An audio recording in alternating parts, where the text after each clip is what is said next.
Imagine voluntarily walking into hell, not by accident, not by force, but by choice.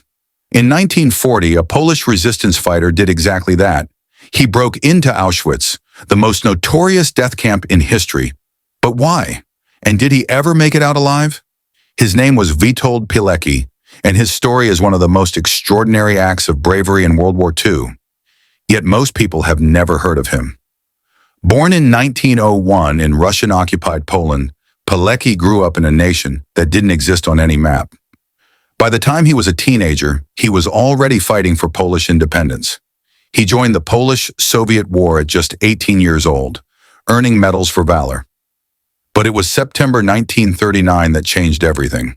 When Nazi Germany invaded Poland from the west and the Soviet Union from the east, Poland was crushed in weeks. The country was carved up, occupied, and brutalized. Millions would die in the years to come. Most soldiers would have surrendered. Most would have fled. Most would have hidden. Witold Pilecki did the opposite. He co-founded one of the first resistance movements in Poland, the secret Polish army. And then he conceived a plan so audacious, so insane, that even his fellow resistance fighters thought he'd lost his mind. He was going to infiltrate Auschwitz. By 1940, Auschwitz was already operating, but the world didn't know what was really happening inside. The Nazis called it a labor camp, but rumors were spreading. People who went in never came out. Pilecki believed someone needed to get inside, document the atrocities, and send intelligence back to the Allies. Someone needed to organize resistance from within. Someone needed to be a witness. So on September 19, 1940, Pilecki deliberately walked into a Nazi street roundup in Warsaw. He carried false identity papers under the name Tomasz Serafiński. He knew exactly what would happen next. He was arrested, beaten, and thrown into a cattle car with thousands of other prisoners. After 2 horrific days without food or water, the train arrived, Auschwitz. The moment Pilecki stepped off that train, he entered a nightmare designed to break the human spirit. Prisoners were stripped, shaved, tattooed with numbers, dehumanized. Pilecki became prisoner number 4,859. The conditions were unimaginable. Starvation rations, disease, brutal labor, random executions, guards who treated human beings like animals. Many prisoners died within weeks. The average life expectancy was just 3 months. But Pilecki had a mission, and he got to work immediately. While surviving each day in Auschwitz was a victory in itself, Pilecki did something extraordinary. He began organizing a resistance network inside the camp. He moved carefully, identifying prisoners he could trust. He formed cells of 5 men, each unaware of the other cells. So if one was discovered, the entire network wouldn't collapse. He called it the Union of Military Organizations, or ZOW. Within months, Pilecki had hundreds of members. Within 2 years, nearly 1,000. His network did incredible things. They smuggled medicine. They distributed food to the weakest prisoners. They boosted morale by spreading news from outside. They documented Nazi crimes in meticulous detail. They even planned potential armed uprisings, stockpiling weapons and waiting for the right moment. But perhaps most importantly, Pilecki became the eyes and ears of the outside world. He wrote detailed reports about everything he witnessed: the medical experiments, the mass executions, the gas chambers that were being built. He documented the systematic murder of thousands, then hundreds of thousands of people. And then he had to get these reports out.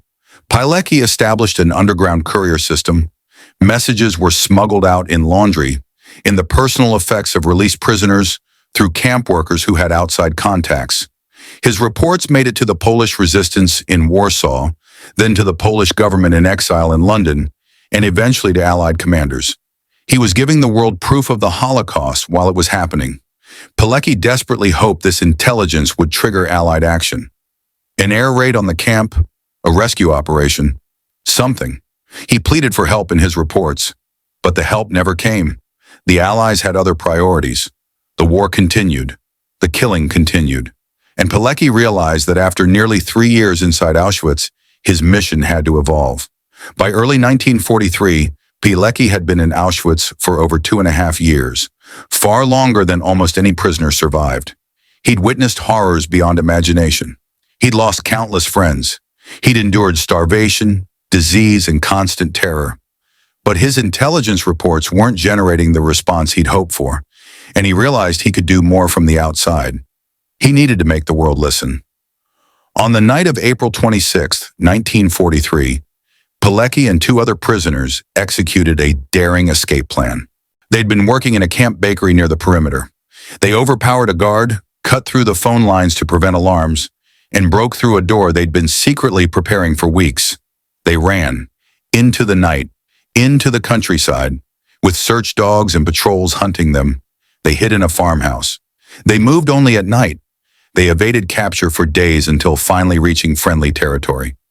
Witold Pilecki had escaped from Auschwitz, one of only 144 prisoners who ever successfully did.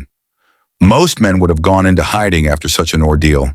They would have tried to live quietly, to recover, to survive until the war ended. Not Pilecki. After escaping, Pilecki immediately rejoined the resistance. He continued sending reports about Auschwitz.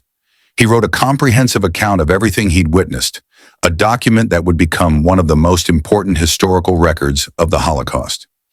In 1944, when the Warsaw Uprising erupted, a desperate attempt by the Polish resistance to liberate the capital before the Soviets arrived, Pilecki fought in the streets. For 63 days, Polish fighters battled the Germans. The uprising was crushed. Pilecki was captured and spent the rest of the war in a German POW camp. He survived the war, but his greatest ordeal was still to come. When Poland was liberated, it wasn't freed. It was occupied by the Soviet Union. The communists saw Polish resistance fighters like Pilecki as threats.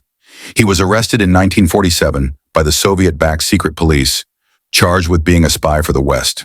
He was tortured. Show tried. On May 25, 1948, Witold Pilecki, the man who volunteered for Auschwitz, who organized resistance in hell, who escaped and continued fighting, was executed by the Polish communist regime with a bullet to the back of the head. He was buried in an unmarked grave. For decades, his name was erased. His story was forbidden. The communist government wanted the world to forget he ever existed. But history doesn't forget heroes forever.